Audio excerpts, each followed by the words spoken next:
ফাতেমা রে, ও ফাতেমা, আমি তোমার কাছে একটা খবর জানাইতে চাই। ও আব্বাজান, আপনি কি খবর জানাইবেন? আপনার কাছে জানতে চাই। মাইয়ারা তো বাবারে বেশি ভালোবাসে, ছেলেরা মারে বেশি ভালোবাসে। ফাতেমা চোখের পানি ছেড়ে কয়, বাবা, ও বাবা, আপনি কি বলবেন বলেন না রে আব্বা। এতদিন হয়ে গেছে, আপনি তো আমারে কোনো কথাও বলেন না। অসুস্থ অবস্থায় আপনি আপনার হুজরা মুবারকের মধ্যে শুয়ে থাকেন। আমার দয়াল নবী কয়, রে জগৎবাসী, আমি যখন অসুস্থ অবস্থায় আমার হুজরা মুবারকের মধ্যে শুয়েছিলাম, আমার আল্লাহর নবী বলেছেন, মা বাইনা বাইতি ওয়া মিম্বারি রওজাতুম মির রিয়াদিল জান্নাহ। নবীর রওজা থেকে নবীর ঘর পর্যন্ত এটা জান্নাতের একটা টুকরা। এই জান্নাতের নাম হলো রিয়াজুল জান্নাহ। আমার দয়াল নবী কয়, এই উম্মতের দলেরা, আমি নামাজ যখন পড়তো মদিনার ভিতরে মানুষেরা, আমি আমার ঘর মুবারকের মধ্যে শুয়েছিলাম। শুয়ে থাকা অবস্থায় আমি জানালার পর্দাটা সরাইয়া দেখি আমার আবু বকর ইমামতি করে রে। আমি নবী চোখের পানিগুলা পালায়া কই, ফাতেমা রে, আমি নবী তো এই ইসলামটার লাগা কষ্ট করছিলাম, দেখছুনি নামাজের সময় হইয়া গেছে রে।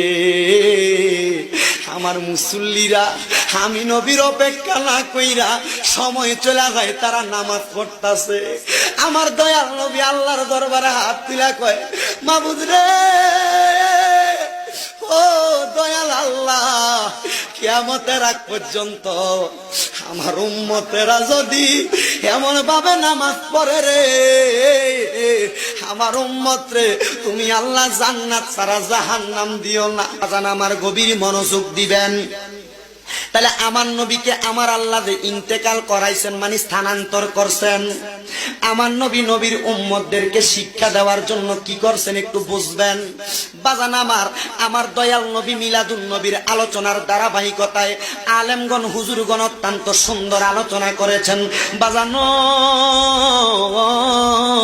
কিন্তু যখন আমার দয়াল নবী এখনো আগমন করে নাই, নবী আমার আগমন করার পূর্বে হযরতে আম্মাদান আয়েশা সিদ্দিকা, আম্মাদান আয়েশা সিদ্দিকা রাদিয়াল্লাহু তাআলা আনহা, ওই মদিনার কামলিওয়ালা দয়াল নবী রাহমাতাল লিল আলামিন নবীর কলিজার টুকরা স্ত্রী আম্মাদান আয়েশা সিদ্দিকা থেকে হাদিস বর্ণিত, আল্লাহ পাকের একজন বান্দা ওই জায়গার মধ্যে বসবাসরত অবস্থায় আমার দয়াল নবী রাহমাতাল লিল আলামিন নবীর আগমনের আগে বাইহাকি ইসহাক হাকাম রাহমাতুল্লাহ আলাইহি উনি বলতেছেন, মক্কা নগরীটা ছিল একবারে খারাপ অবস্থা, মক্কা নগরীর অবস্থা বেশি ভালো অবস্থা ছিল না।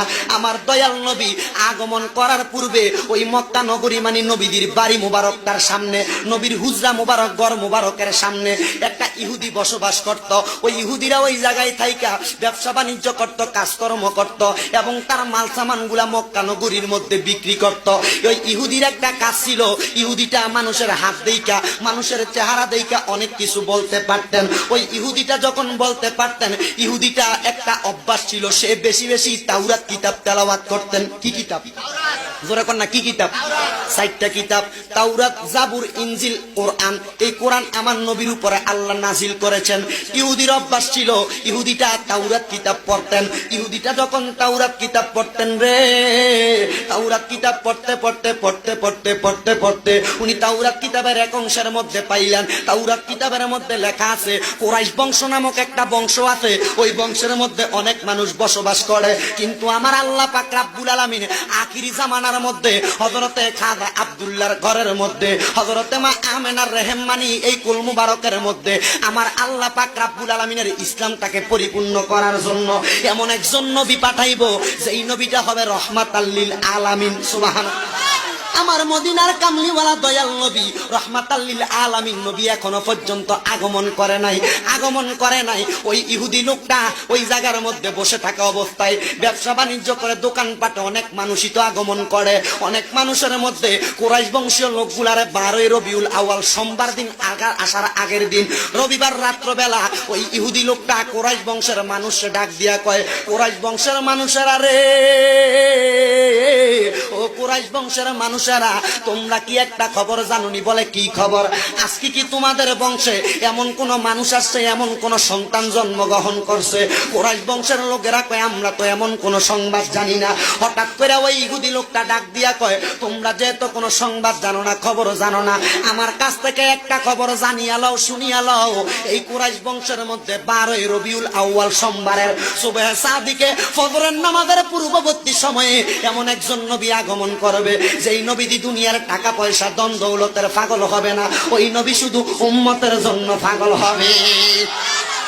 আমার দয়াল নবী রহমাতাল লিল আলামিন নবীর আগমনের খবরটা ওই ইহুদি লোকটা কেমনে মুসলমান কুরাইশ বংশের কাছে দেয়? ডাক দিয়া কই কুরাইশ বংশের মানুষরা রে, ও কুরাইশ বংশের মানুষ, তোমরা কি ওই নবীকে দেখছনি? বলে না দেখি নাই। ওই নবীকে চিনতে চাওনি? বলে হ্যাঁ চিনতে চাই।